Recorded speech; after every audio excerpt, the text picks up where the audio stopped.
नाज़रीन असां अहम ख़बर शेयर कंदासीं जामशोरे मां। जामशोरे जी वापडा कॉलोनी वेझो हथियारबंदनि जी फायरिंग में पीउ क़तल ऐं पुटु ज़ख़्मी थी पियो आहे। मोटरसाइकिल सवार हथियारबंदनि जी फायरिंग में अली अस्कर बिरोही मारिजी वियो आहे। ब्रेकिंग न्यूज़ है, मांखे अपडेट कंदा हलूं। जामशोर मां वापडा कॉलोनी वेझो हथियारबंदनि जी फायरिंग में पीउ क़तल ऐं पुटु ज़ख़्मी थी वियो आहे। तफ़सील मालूम कंदासीं अली मुराद चांडियो खां। जी अली मुराद, कहिड़ा अपडेट्स आहिनि? जी बिल्कुल, जामशोरे जी वापडा कॉलोनी भरिसां हथियारबंदनि जी फायरिंग में पीउ सन क़तल थी वियो आहे, जॾहिं नौजवान पुटु ज़ख़्मी थी पियो आहे।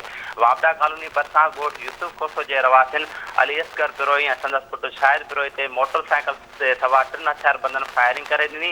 गोलियूं लॻण सबबि जेको 45 वरनि जो अली अस्कर बिरोही मारिजी वियो आहे, जॾहिं संदसि पुटु 18 वरनि जो शाहिद बिरोही ज़ख़्मी थी पियो आहे, जेके गणती जोगी हालत में लंग्स अस्पताल जामशोरो मुंतक़िल कयो वियो आहे।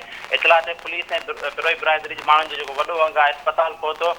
ज़ख़्मी जो बहितर इलाज न थियण ते बिरोही बिरादरी ऐं अस्पताल अमले विच में मुंहमारी पिणु थी रही आहे। मां इहो बि ॿुधाईंदो हलां त पीर सन अली अस्कर बिरोही जो लाश ज़रूरी कार्रवाई खां पोइ जेको वारसनि हवाले कयो वियो आहे, जेको घर पहुचण ते कोराम अची वियो आहे।